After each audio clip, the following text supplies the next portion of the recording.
ராகு, இன்னும் கொஞ்ச நேரத்துல உங்ககிட்ட வாக்குமூலம் கேட்க வர போறாங்க. என்ன சொல்ல போறேன்?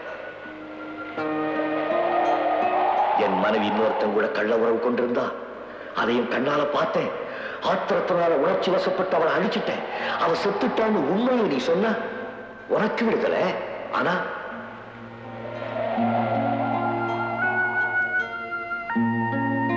அந்த உண்மை உன் குடும்பமானத்தை சந்தி சிரிக்க வச்சிடும்.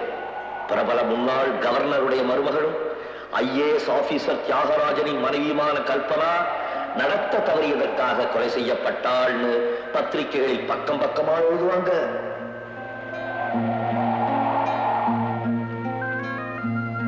உன்னுடைய விடுதலை முக்கியம்னா நீ உண்மையை சொல்லு. உன் குடும்ப மானம், பரம்பரை கௌரவம், உன் மகளுடைய எதிர்காலம் முக்கியம்னா நடந்த உண்மையை மறைச்சு வேற ஏதாவது பொய் சொல்லு. பொய் சொல்லு. பழிய ஓமையில போட்டுக்க. பொய் சொல்லு.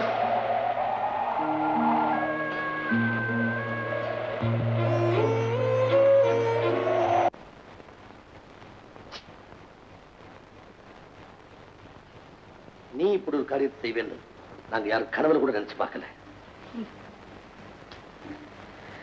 நான் மட்டும் நினைச்சனா?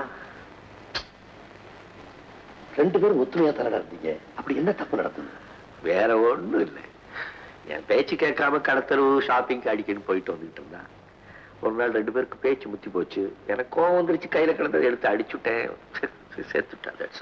That's statement you give the police. ஒரு கொலைக்கு இதுதான் காரணம்னா யாரும் ஒத்துக்க மாட்டாங்க. நான் கொலை செய்யணும்னு நினைச்சா செஞ்சேன். All right. எதிர்பாராத விபத்து மாதிரி நடந்து முடிஞ்சு போச்சு. நீயும் கொஞ்சம் கூட யோசனை பண்ணாம போலீஸ்ல ஸ்டேட்மெண்ட் கொடுத்துட்டேன். என்ன இருந்தாலும் கொலை கொலைதான். தியாகு, இதுல இருந்து நீ தப்பிக்கிறதுக்கு ஒரு வழி இருக்கு. எந்த வழியும் தேவையில்லை. நீ எனக்கு ஏதாவது உதவி செய்யணும்னா சீக்கிரம் கேச முடிச்சு அவங்க கொடுக்கிற தண்டனையை வாங்கி கொடுத்துரு. Thiyagu, what are you talking? I say, எவ்வளவோ பேருக்கு எத்தனையோ கேஸ்ல என் திறமையினால விடுதலையே வாங்கி கொடுத்துருக்கேன். கூட பிறந்த தம்பி உனக்கு விடுதலை வாங்கி தர முடியலன்னா நான் வக்கீல இருந்து என்னடா பிரயோஜனம்? தியாகு, நீ விடுதலை ஆறதுக்கு ஒரே ஒரு வழிதான் இருக்கு. சொல்றதுக்கு கொஞ்சம் கஷ்டமா இருக்கும். இருந்தாலும் நீ ஒரு பொய் சொல்லணும். அதாவது உன் மனைவி யாரோ ஒருத்தன் கூட சரசமாடிக்கிட்டு இருந்ததாகவும் அதை நீ கண்ணால பார்த்ததாகவும் அந்த ஆத்திரத்துல கையில கிடைச்ச எதுவும் எடுத்து அவளை அடிச்சதாகவும் எதிர்பாராத விதமா அவ இறந்துட்டதாகவும் நீ ஸ்டேட்மெண்ட் கொடுக்கணும். இந்த பொய்ய நீ கண்டிப்பா சொல்லித்தான் தீரணும். கூட இருந்த நபர் யாருன்னு கேட்டா என்ன சொல்றதுன்னு யோசனை பண்றேன். அதுக்கு நான் சாட்சி தயார் பண்ணி வச்சுட்டேன். You sound damn cheap. இந்த பொய்ய சொல்லி நான் விடுதலை ஆயிடலாம். கரெக்ட். ஆனா நம்ம குடும்பத்துடைய மானம், நம்ம அப்பா, அவருடைய நிலைமை, நாளைக்கு இந்த ட்ரெஸ் போட்டு நீ வெளியே போக முடியும்னு நினைக்கிறியா? என் மகளுடைய வருங்கால வாழ்வு. Thank you my dear brother. போலீஸ்ல நான் சொன்னது சொன்னதுதான். எனக்கு என்ன தண்டனை கிடைக்குதோ கிடைக்கட்டும்.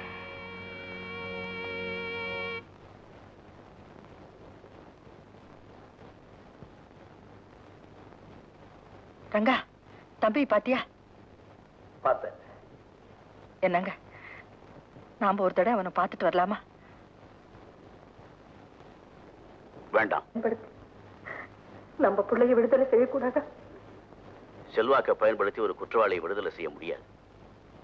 அப்படியே அந்த அதிகாரம் எனக்கு இருந்தாலும் அதை நான் துஷ்பிரயோகம் பண்ண மாட்டேன். லக்ஷ்மி, செல்வாக்கை பயன்படுத்தி நடக்க போற தவற தடுத்தா அது நேர்மை. நடந்து போன தவற மூடி மறைச்சா அது அரசியல் ஊழல். நான் உங்ககிட்ட அரசியல் விளக்கம் கேட்க வரலைங்க. என் பிள்ளைய விடுதலை செய்ய முடியுமா? முடியாது.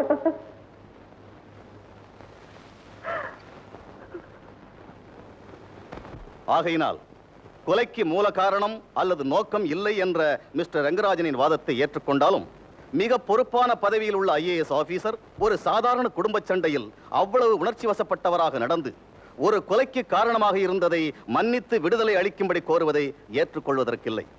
ஆகவே EPCO 302வது செக்ஷன் படி தியாகராஜனுக்கு 7 வருட கடுங்காவல் தண்டனை விதிக்கிறேன்.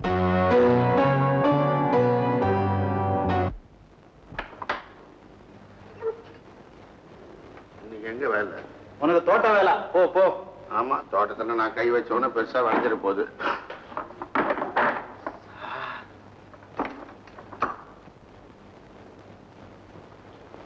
எங்க வாசு, நீயா? நீ எங்க? என்ன இது பெரிய ஆச்சரியம்? 6 மாசம் போட்டாங்க, 3 மாசம் தீர்ந்து போச்சு.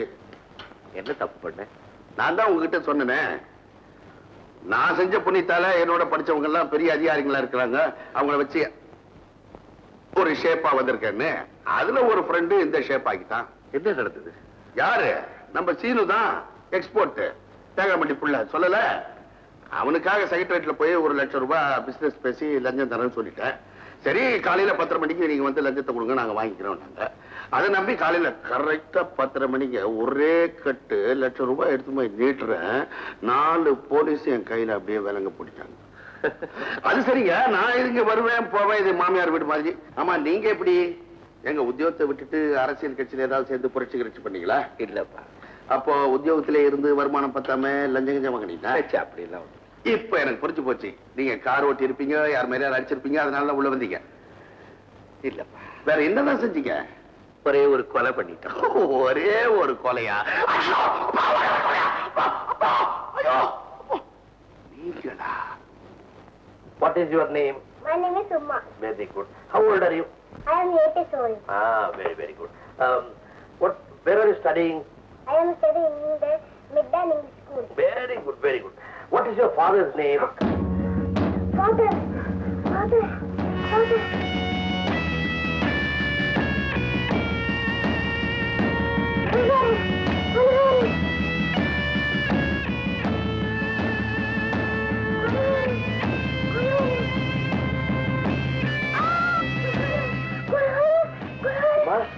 Uma, look here, Uma. நான் தான் உங்க அப்பா. உங்க அப்பா பேர் Rangarajan. I am sorry, baby. I am very sorry. வீட்டுல எல்லாரும் நல்லா இருக்காங்கல்ல? நல்லா இருக்காங்கப்பா. எனக்கு உமாவை பார்க்கணும்னு ஆசையா இருக்கு. எத்தனையோ தடவை கூட்டிட்டு வான்னு சொன்ன, நீ கூட்டிட்டு வரவே இல்லை. ஜாகு, அத பத்தி உங்ககிட்ட எப்படி சொல்றது எனக்கு புரியலப்பா. ஏன் உமாவுக்கு என்ன? உமாவுக்கு ஒண்ணு இல்ல, நல்லா விளையாடிட்டு இருக்கிறா, பள்ளிக்கூடம் போயிட்டு இருக்கிறா. ஆனா அப்பாவை பார்த்துட்டு வரலாமான்னு கூப்பிட்டா ஒரு மாதிரியா மாறிடுறா. கைகாலெல்லாம் ஃபிட்ஸ் வந்த மாதிரி இழுத்துக்குது. அப்பா கொலகாரன்னு சொல்லிக்கிட்டே மயக்கம் போட்டு விழுந்துடுறா. அந்த பிஞ்சு உள்ளத்துல என்னை பத்தி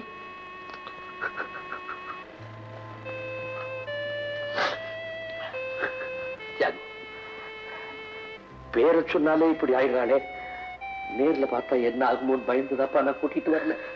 வேண்டாம், அவளை கூட்டிட்டு வர வேண்டாம். நான் பார்க்கிறேன், நீயாவது பார்த்துக்க. கவலைப்படாத தியாகம், அவ சின்ன குழந்தை தானே. நிகழ்ச்சியை நேர்ல பார்த்து அதிர்ச்சி வேற. காலப்போக்கில் எல்லாம் சரியா போப்பா. என்ன வரட்டுமா?